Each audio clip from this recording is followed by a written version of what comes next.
Hello viewers and welcome to the latest huddle. It's Tim Pool here, editor of Gambling Insider, and I'm with Oliver Lovat, regular Game in America and Gambling Insider columnist, esteemed sort of academic historian of Las Vegas. Oliver, thanks for joining us. Thank you. Of course, CEO of Denstone Group as well, important to mention, an actual title there, sort of more being descriptive. But yeah, it's great to meet in person because we've done this over Zoom. You being Las Vegas based, we're sort of in your turf now, and it's great to chat.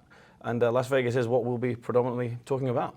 Yeah, it's funny you said that because it's great to be here at Global Gaming Summit at G2E, and there's something much more international about it this year than it has been the last couple of years. We've seen the end of COVID. The last couple of years, attendance has been decimated, and of course the conference was cancelled.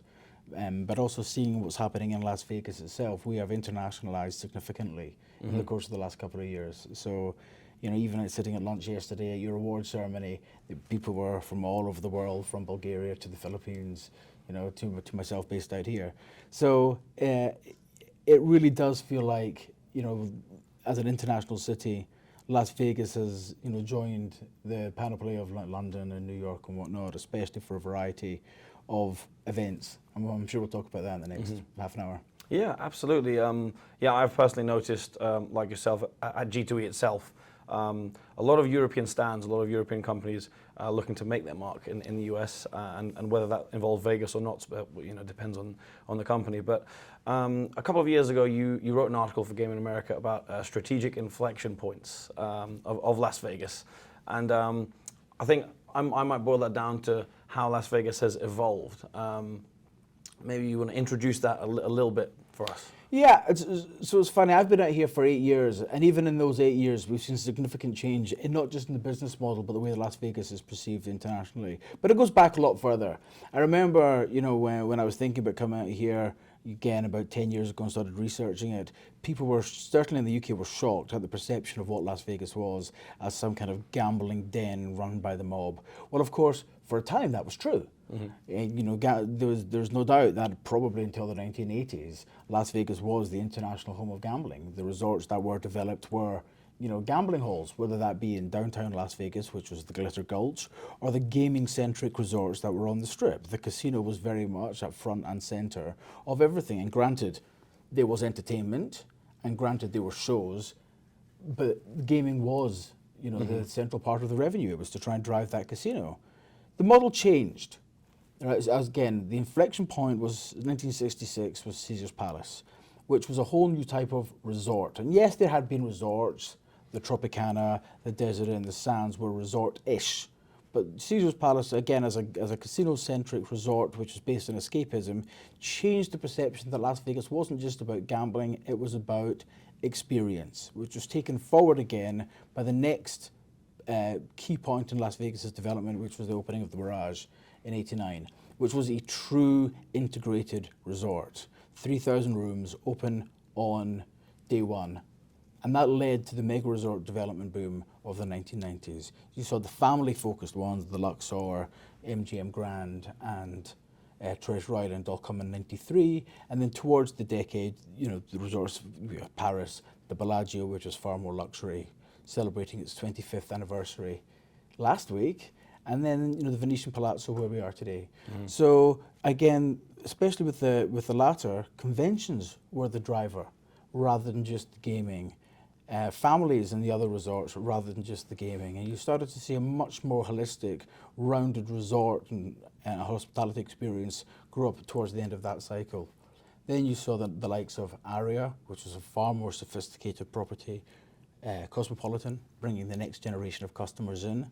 And Las Vegas certainly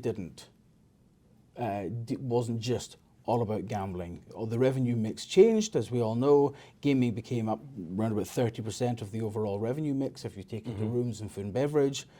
And that model kind of continued until COVID. And what we saw after COVID, again, was a return of gaming, but more importantly, and we're starting to see now what's happened in terms of the demographic changes. And it could be because tribal casinos have got far more sophisticated and gaming has proliferated across the US. It could be because the offering has changed, and I'm sure we'll talk about that a little bit. But the age profile of Las Vegas in 2022, for the first time, the majority of people that visited Las Vegas were under the age of 40. That means that Las Vegas is no longer a place for old people to come and gamble, as it was when I first came here in the mid-90s.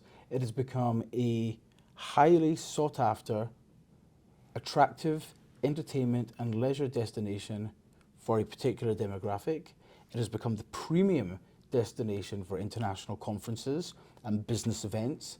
It has become one of the top sporting destinations in the US, when you consider that we have not just the mighty Las Vegas Lights local soccer team, but we have the Raiders. We have Formula One coming. We have the Las Vegas Golden Knights, who are the Stanley Cup champions. Yeah. We have the Aces, which are the women's NBA champions. We're not even there to make up the numbers. We're winning things. And then the Super Bowl coming next year puts Las Vegas firmly on the map as the premier sporting destination of that year in North America. So if you look at the events calendar, the people that are coming here, there's nothing, shady or perceived shady reputation that Las Vegas had. This is a place where people want to come, choose to spend their leisure time, spend their money, can get a range of experiences that you can't have anywhere else. And that, therefore, is the challenge to any other casino or any other leisure destination in the world. What can we take from Las Vegas that we can then bring to our local markets?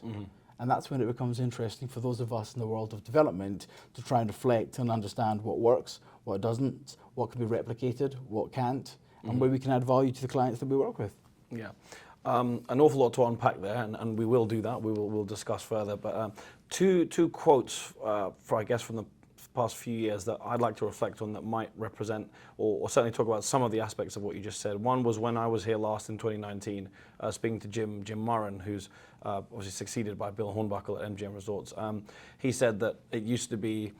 You mentioned 30%. He said it used to be 65% of revenue was gaming and 35% was non-gaming. It flipped. So it's 65% is nothing to do with gaming, or not nothing to do, but non-gaming, and 35% is the casino business and the revenue. And another quote is one of yours, actually, that you wrote in Gaming America, that if you took the casinos out of Las Vegas would survive. But I remember you saying that if you took the convention sector out of Las Vegas, that would be a much trickier proposition. Yeah, so Las Vegas Casino Resort Management is a very operations-centric business.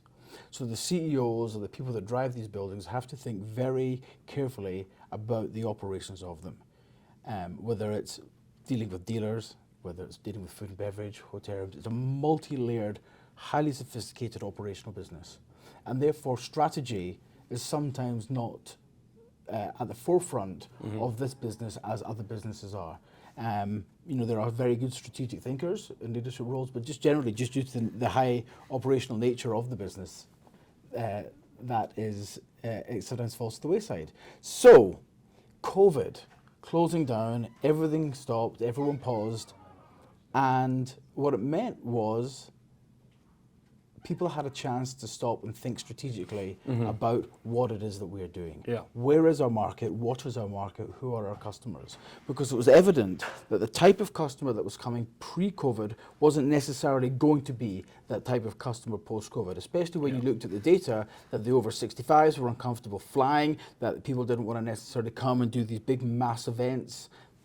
This is what the research was telling us, 3 years ago. I mean, what happened was slightly different, but there were questions about whether people were going to ever go to a nightclub again at some point, and that's $1.2 billion business in Las Vegas, that food and beverage market on the Strip. So, there was a fear that was all going to disappear. Well, it hasn't.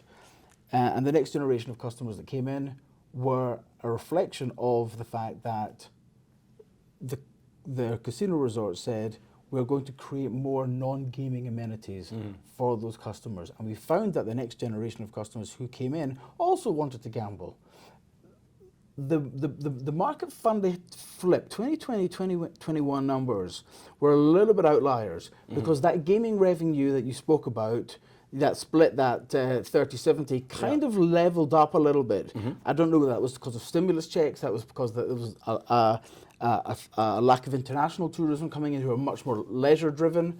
So, and California was completely closed. So a lot of people had nowhere else to go, nothing else to do. Yeah. So coming here, and a lot of the nightclubs weren't open, and the restaurants were restricted in terms of their capacity. That that was a shift in terms of the gaming numbers going up. But certainly, the attractions and the events and the likes of the sporting events that people are coming to. You come to Las Vegas on a Monday night where there was no game on.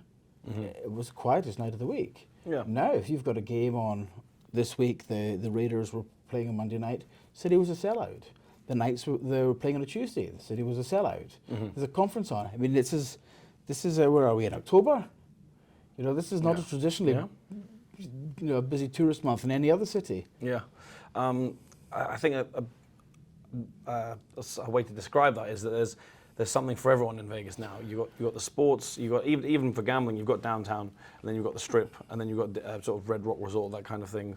I mean, yeah, there's a huge range of offerings. Right. So we traditionally have those two markets, right? The leisure market Friday, Saturday, a little bit Sunday, right? Which is doing very crude numbers, whatever, maybe 110 nights a week, if you include your public holidays. And then you've got the rest of the week, which was your Monday to Thursdays, and that was your convention business. And there's a hell of a lot more convention days, midweek days, than there are weekend days. Yeah. So, when we say you could take the gambling out of Las Vegas, we would be a phenomenal city, as it was back in the 1950s, on 2 days a week with the business. The biggest question was, how do you fill the other 5 days a week? And conventions solved that problem. The typical conventioneer spends more money than the typical leisure customer by the time they buy the show tickets and have lunches and spending corporate credit cards and taking spaces in booths. And it's a multi-billion-dollar business. Yeah. And you've got the networking events in the evening as well. Correct. I mean, I think at our peak we were about 7.5 million conventioneers coming to Las Vegas out of the 40 million who were coming.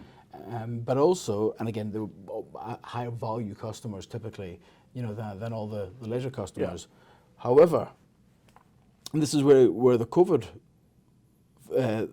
effect was very similar, or the fear that I had was very similar to the Great Recession in 2006. Because if you go between 2006 and 2016, it was the same number of conventioneers coming over that 10-year period. And that went from 6.5 million to, I think it was 4.3, then back up to 6.5 again, and then peaked. For us, here, 2019 was about 7 point something, which was said. In 2020, we had virtually none. So the question was, and the fear was, for those of us in the industry, how do you take that convention business, which was completely decimated, into from zero? How long will it take to bring it back up to the levels that it was at pre-COVID? And it's been remarkably resilient, certainly this year. So we were supplanted by those gaming numbers, the events of the last couple of years, which is why 2023 has still seen record gaming revenues, has seen record attendances, especially coming through the airport. And now we're looking at the end of convention season. The visitation is still remarkably strong. I'm not sure we'll hit record attendances, 2019 levels, but we ain't going to be far away. And our gaming numbers are going to be pretty near the record as well out here. To take the discussion into maybe a slightly different direction, but it's all linked. Resort fees is something we've talked about. I mean, that's helpful with the numbers. But then something that I've discussed with some guests this week is there's a question, I guess, of how far do you push a player before, as sort of what you're describing in terms of numbers going up and down, before actually maybe you see a drop in visitation that might even result from all these extra charges. Yeah, it's a difficult one to tell, and the market is complex and dynamic. You're certainly seeing a lot less visitation from local communities, like the local sub-market in Las Vegas, which is now, I think about 2.9 million people who live in Greater Las Vegas. A lot less people in local markets coming down to the Strip, especially to gamble. So the local market has proved remarkably resilient. And again, you're seeing developments in the valley by station casinos who are due to open Durango down in the southwest quadrant of the 215, and that should happen later this month, beginning of next month, with a huge restaurant offering. You've seen Station make other announcements to build outside the resort, to the immediate resort corridor, with 2 properties, again one in the southeast and another one south of the Strip. And again, there's also the Oakview development, which is being built, although ostensibly in the resort corridor, it's further down south below Mandalay Bay, which is, will have, again, hopefully, they're aiming to bring in a NBA basketball team and other sporting resources down there with the train station going to California as well. Again, this is the beginning of this next cycle that we're going to see, which is not just about gambling. Yeah. Yes, these casinos will make some money gambling, but it ain't, the roulette and the craps tables that are going to drive that business model. Indeed, yeah. Where does the Sphere come into all this? Because you might not be able to tell from the background, but we do sit with the Sphere sort of right behind us, a great view from this room. But U2 are playing there at the moment, selling out, the incredible numbers. Is this kind of something that can show us where the future of Vegas might be headed? Yeah, both the future and the present. We, somewhat disingenuously, we used to call ourselves the entertainment capital of the world here.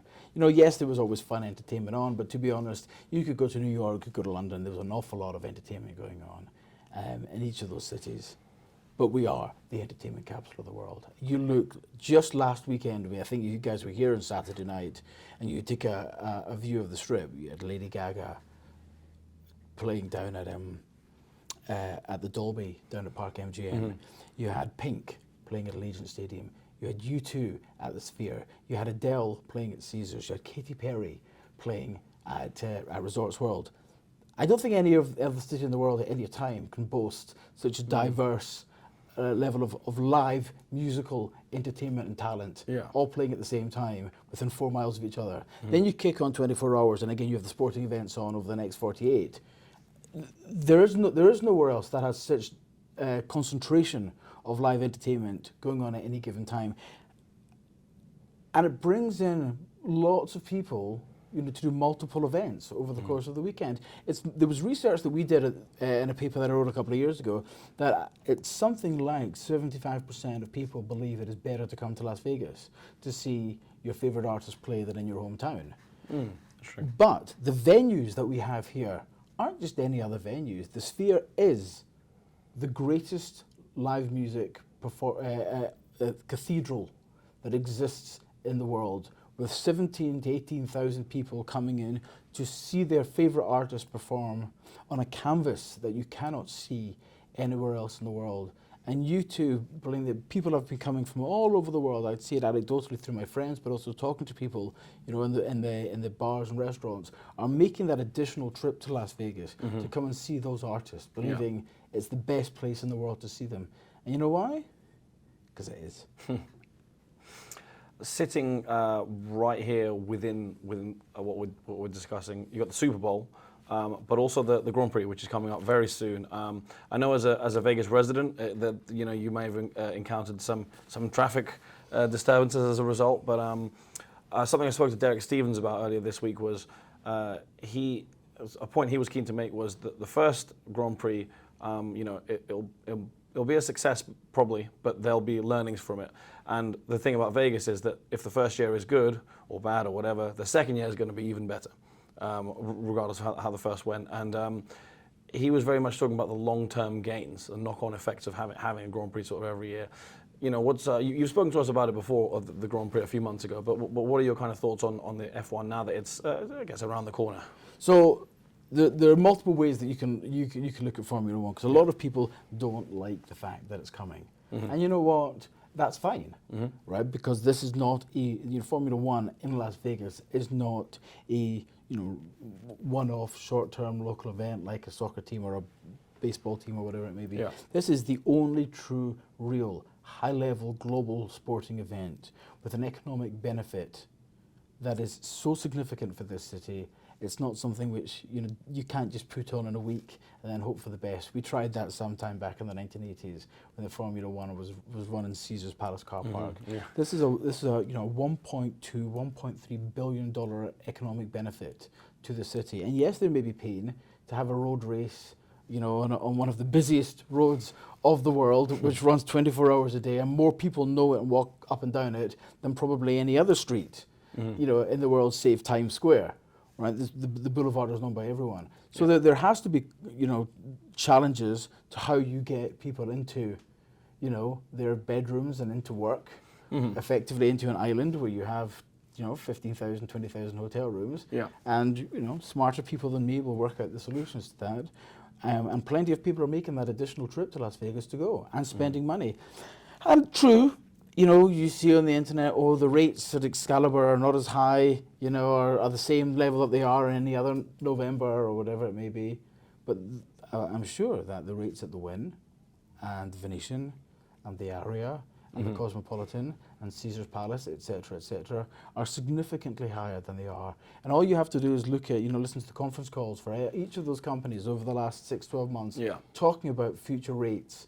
You can see that the world's most enthusiastic Formula One fans are going to come to Las Vegas for this race. And the knock-on effects and the economic benefits are going to be huge. And interestingly enough, there's a professor, Parul Versa, who's in London, who I know from my time teaching there, says, you've got to remember the Formula One race, it's not really about the race, right? You're creating effectively a convention for high net worth individuals and motorsports fans to get together in the one place and do cool stuff for 3 days in your city. Yeah. Why wouldn't you want to attract, some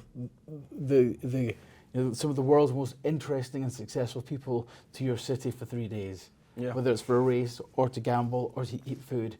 That is an economic benefit that we don't drive, that we wouldn't be able to drive if it weren't from Formula One. Yeah.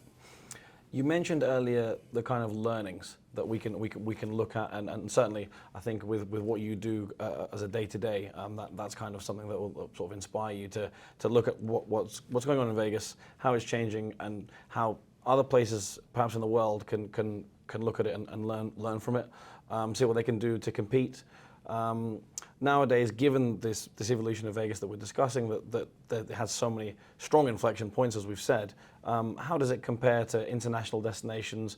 And I think the easiest one for me to pick out is Macau, because it is a gambling hub. Yeah, so Las Vegas is not the gambling capital of the world, right? Macau is. Yeah. And certainly in terms of gambling or gaming revenue, in terms of gaming, pure gaming offering, it is as impressive as anything else in the world. Certainly, far more lucrative than what we do here in Las Vegas. But you know what? We're fine with that, right? Still more people come to Las Vegas than go to Macau. Still more people come to Las Vegas than go to Dubai. And even though we have, between us all, we've created these palaces of luxury and elegance and escapism and aspiration, right? Las Vegas still does more. We have taken this next period, this post-COVID period, to say it's not just about the buildings and the resorts, right, and some of the permanent programming, because that is being replicated across the world. Where Las Vegas has taken this next step, this post-COVID inflection point, is on events, is on creating, the best places in the world to watch these unique sporting events, these blockbuster sporting events. You can go and see the Formula One in Miami, and you can go and see it in Austin. But if you really want to go to the big races, it's Monte Carlo, and it's going to be Las Vegas. Right? You want to go and see U2, you can go and see U2. They're a great band. They play all over the world, and they're phenomenal. But if you really want to go and see them at their best, you can go and see Adele in London. You can stand with 90,000 people in Hyde Park and see her play, and it's a great show. But if you want to see it with 3,000 people, where she's not a dot in your eye, and you've got the best acoustics, you have to come to Las Vegas to do that. Right? And it's not just that one, it's that programming that exists between these various operators. Personally, I'm looking forward to Kylie Minogue as a Brit of slowly maturing age. Kylie Minogue was on my wall when I was 13 years old, and now she's coming to Las Vegas playing in an auditorium which has 1,000 people, 1,200 people in it. You don't get that anywhere else in the world. Been a pleasure talking with you so far.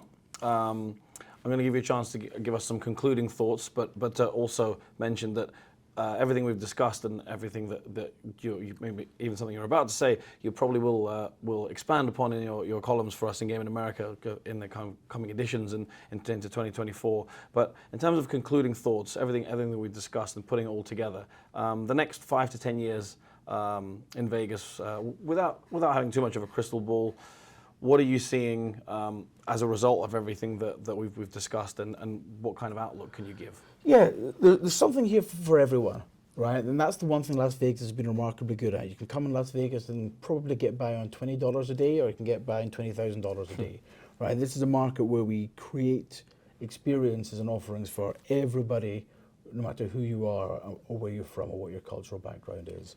And that's going to increase. Certainly from the development side, we're looking at Fontainebleau coming in, which is going to be on the higher end of the offering in the city. Yeah. You're also seeing a new casino, probably the Tropicana is going to be employed in another property, potentially with the what's now the Oakland Athletics baseball team coming. So that's something else for sports fans. And I don't know a lot about baseball, I know nothing about baseball, but they play a hell of a lot of games, right? So if you're going to come and see your team from wherever you are in Chicago and you want to go and see another place, you're not traveling to Oakland currently to go and see your team play, but you may come and see those games in Las Vegas. So we are going to become an increasing destination for all types of sports fans here, with all types of offering. We're going to do more, and that's what makes it such an exciting place to live. And the way that the city is growing so exponentially, so quickly, is what makes it a great place to live. And I would encourage other people who want to come and be part of this great journey. This is a fun place to work. Well, Oliver, always a pleasure to speak with you, and I'm sure we'll speak again about Vegas and other regions within the US. But as you so emphatically said, ones that perhaps don't compare to Vegas. But thank you for joining us, and it's been a pleasure speaking with you. Pleasure.